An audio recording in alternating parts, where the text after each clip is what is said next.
Hi, I'm Commander Ray Shupe with the Durango Police Department. And I'm Commander Jacob Dunlop. Today we're standing outside the police department at 10th Street and East 2nd Avenue. We're going to tell you a little bit about the building. You know, the Durango Police Department's been in this building for over 30 years, but the building itself is much older than that and was never really designed to house a police force. So today we're going to give you a virtual tour and show you what it's all about. We're going to start with our parking situation. All of our police cars are parked out on public parking. They don't have secured parking for them at all. We also are very overcrowded out here. We have 23 parking spots with 2 visitor parking spots, and we have about 31 police vehicles that we try and park out here every day. We're very congested and very crowded. You know, Ray, one of the biggest issues we have with this on-street parking is that it's unsecured, which leads to the potential and the occurrence of vandalism to our patrol cars. It's happened several times throughout the years. You know, Jacob, one of the things that I hear from our officers frequently is that their personal vehicles are targeted and sometimes damaged as well, just because they don't have any place to park them secured here. You know, that is true. Well, with that, let's go ahead and begin our tour.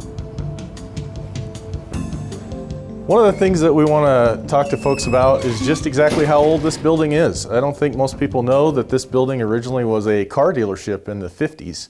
The building was kind of torn down and then remodeled as a police department, fire department.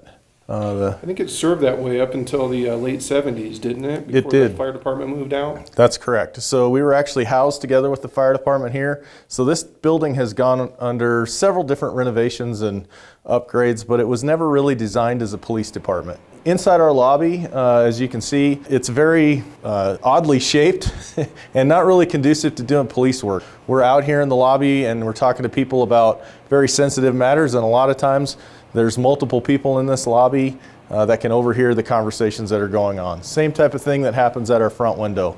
This is our records window here, and our records folks interact with the public here. We recently remodeled this to try and become a little more ADA compliant, but we still have some ADA compliance issues, like our front door and some issues with our bathrooms. And we want to point out how big a maze this department is, because it really wasn't designed as a police department, as we've talked about already, and it was cut up several different times and modified several different times and moved several different things have been moved around several different times. When this building was modified into a police department, we had approximately 22 officers on the force. Today we have 55 police officers and 11 civilian personnel. We're just bursting at the seams and have no room for future growth. And we move a lot of offices around and move a lot of things around, and we're going to show you that. So come on back, Jacob.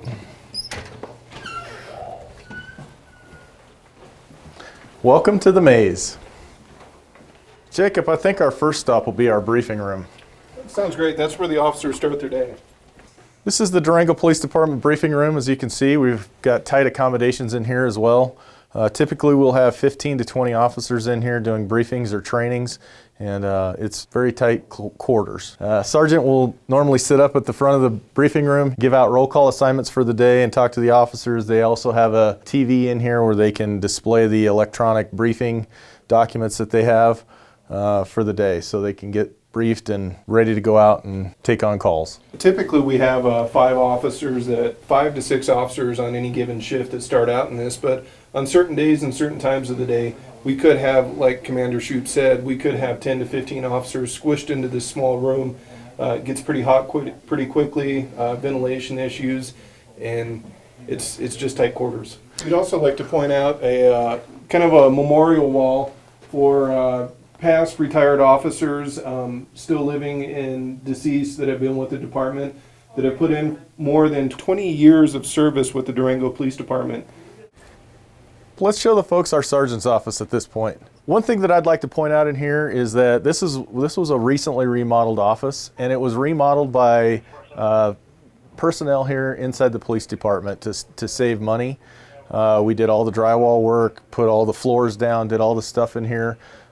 This was a very non-conducive workspace at first. There were a lot of old desks in here. They were from probably the 40s and 50s. They were old metal desks, and so we tried to coordinate this office and make all the desks the same, all the storage space the same. And we have 6 patrol sergeants total. 4 of them are in here, and 2 of them are in this other adjacent office right here. So it's kind of broke up a little bit, but it's as you can see, it's tight space again. Now we're here in our squad room. Jacob, this is where most of our patrol officers come to do reports They may be booking a person, they may be doing a DUI report, they may have someone in our holding cell over here, but this is our pretty much our workstations and our work areas for our officers when they're outside of their vehicle. We've remodeled this office as well, but it's still a little tight. We do have several workstations in here. One thing that is important to point out is that we do have a safety concern. If somebody is combative or we're fighting with somebody, this is very tight space in here. There's a lot of stuff that we can fall over or trip over or get tangled up with. We could have 8 to 10 officers on duty, and if something big happens where all of them come back here to try to work on their reports, we run out of computers very quickly. We're now inside our locker room. The lockers are very small. They're all confined to a very small space. There's no really good air circulation in here, and there's not really a lot of room for everybody's stuff. So as you can see, there's bags and shoes and stuff just strung everywhere in here because the lockers themselves are not big enough to house all the gear that we have to carry. You'll notice a lot of officers hang some of their stuff on the outside of their lockers, like you mentioned. Not a lot of air circulation, even inside. A lot of these lockers don't have vents in them, so when somebody works a 90-degree day out during the summertime and they come in to change out, they've got to be able to air their stuff out. Most of these lockers are built into the walls, but these particular locker units here are spare units that were shoved up against the wall just to try to increase the amount of locker space we have within the locker room. We also have some of our officers that locker off-site. So we have a substation out at Three Springs, and they actually have lockers out there. So we have officers that are off-site lockering as well. This is the police department's men's restroom. As you can see, we have 2 sinks, 2 urinals, 2 toilets, and I don't think that this facility has been remodeled in probably 30 or 40 years. Anytime we bring an arrestee in, this is where we have to take them to go to the bathroom. This is our recently remodeled kitchen area. We have tight quarters in here as well. During business hours, Monday through Friday, 8 to 5, we could have upwards of 10 workers in here trying to eat lunch at this table. Right across from the kitchen is this field training office. This is where our newly recruited officers come and do most of their work with their field training officers. Typically, we will have upwards of 4 or 5 guys in field training at the same time, all trying to cram in this office with a couple of field trainers as they go over reports and work on paperwork things that they need to understand and cases that they need to put together for the DA's office. This used to be an office for a single sergeant that would oversee some of the special units within the organization, but we converted it into a multi-employee office. This is our fingerprint room. This is where our volunteers come in and fingerprint citizens that need to be fingerprinted for work or job assignments and things like that. As you can see, it's a tight space, but you have to go through this room in order to get to the mechanical room, which is just off the end of the building. All the mechanicals are very old. We have outdated heating, ventilation, and air conditioning system. Most of the offices in this building have either a space heater or some type of little heating unit or fans that we run in the summertime. So in the winter, it's extremely cold in some of these offices, and in the summer, it's extremely hot. In order to moderate that, we have to bring in little box fans and stationary heaters. Right across the hall from our fingerprint room is this room, which houses a lot of our equipment for our vehicles. So things that are normally in the trunk of our car, stuff like that. It also used to be a phone room. As you can tell, there's wires and things hanging all over in here. But we repurposed this room so that we could have an area where we could store some of this stuff. If you look right here, this is where we had to house the equipment that runs our interview rooms. So anytime an officer does an interview, they get the thing started here, and then we'll show you the interview rooms here in a minute, but all the recordings come back to here, and they have to do all of their downloading to disk and things like that back here. We don't have space to put this anywhere else. Right next door to that is our server room and equipment room that houses a lot of our computer equipment and also all of our phones. We've got wires and conduit hanging everywhere and stuff spread out everywhere. To try and track this stuff down is very difficult. If something does fail, a lot of it's not marked very well. Continuing down through the maze, this is one of our admin assistance offices.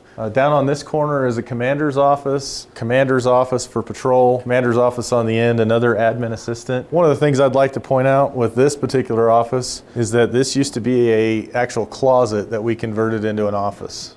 These two rooms initially were a conference room that we had, so it was all one room. We partitioned it off so that we could make two separate interview rooms out of it. Oftentimes we'll have 2 or 3 suspects that we're needing to interview, or 2 or 3 victims that we're needing to interview at the same time. So we needed 2 different spaces for interviews. And once again, to point out, the officers did most of the labor in converting this long conference room into 2 interview rooms. Coming through our copy room here, we're going to walk into our lab. As you can see, this is a very small area for our detectives. It's probably about an 8 by 8 area where they process some critical pieces of evidence. They process fingerprints in here. They may process bloody pieces of clothing or things like that from a serious assault. This is our copy room and shredding room. So we have copiers in here, a fax machine if we need it, and then a shredder.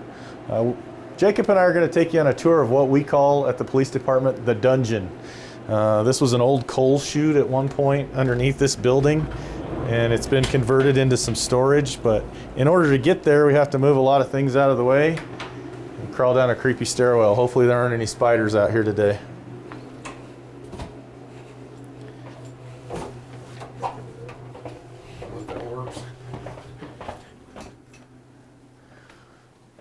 As you can see, there's no light switch at the top of this stairwell in order to turn the light on down here, so you kind of have to fumble your way down. This is where we store some of our riot gear, a lot of our equipment that we might need to address a civil disturbance and things like that. We have chemical equipment down here in case we have to deal with some type of tanker spill or some type of chemical spill. So a lot of these lockers have chemical suits in them so that we can respond to that type of thing. We affectionately call this the dungeon because that's pretty much what it is. We're going to continue our tour through the maze. We're going to go down to records and show you the recently remodeled records bureau.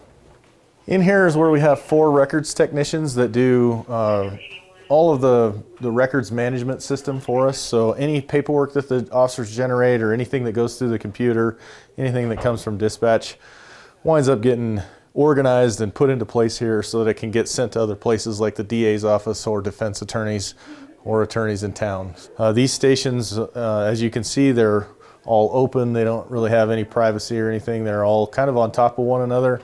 We have a lot of different files and a lot of different paperwork inside this building and inside this particular room.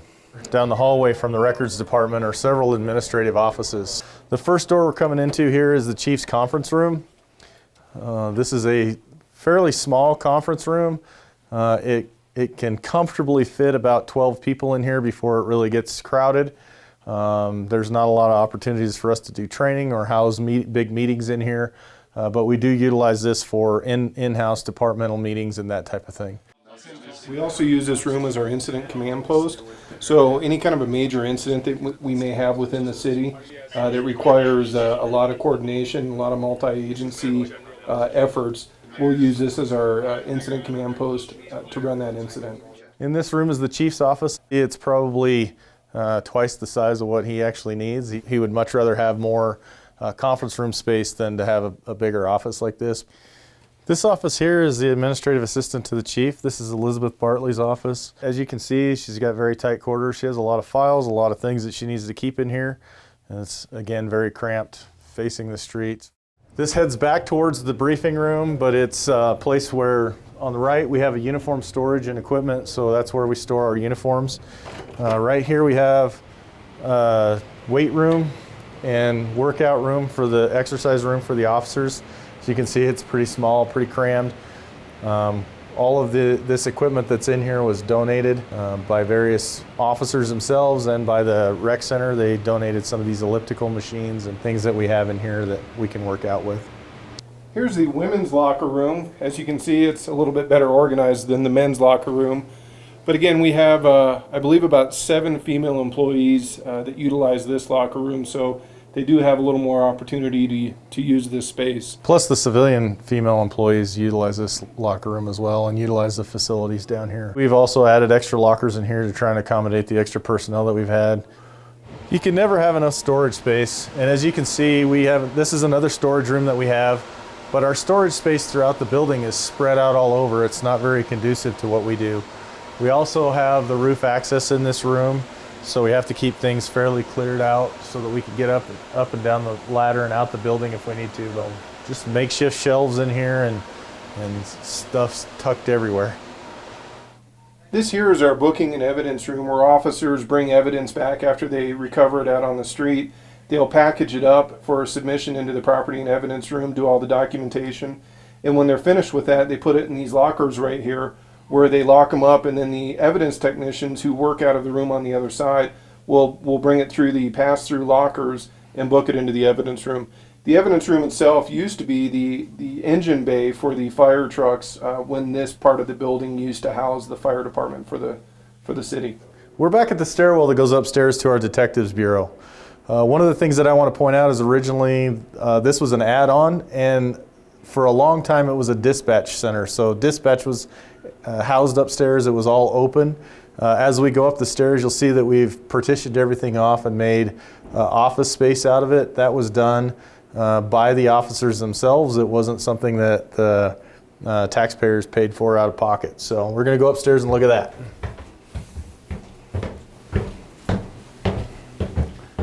The first office off our right, we just repurposed. This used to be an interview room. We now house our crime scene analyst in here, Tessa. So it's a very small space. It wasn't really designed as an office. Okay. This is another detective's office. We're limited on where we can put furniture in this office because of the structural pole that's in the middle of it. The office space is pretty small, but it is separated up now. This was all open at one time.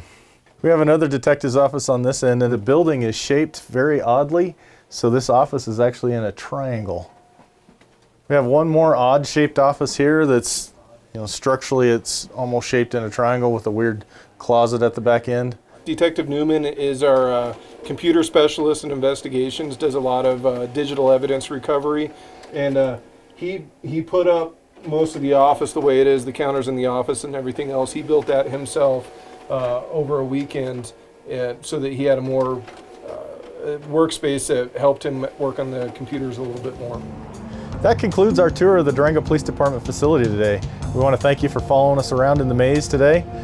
Jacob, I've been a police officer for 20 years in this community. I really love this community. I love giving back to this community. I've raised a couple of kids here. It's a great community.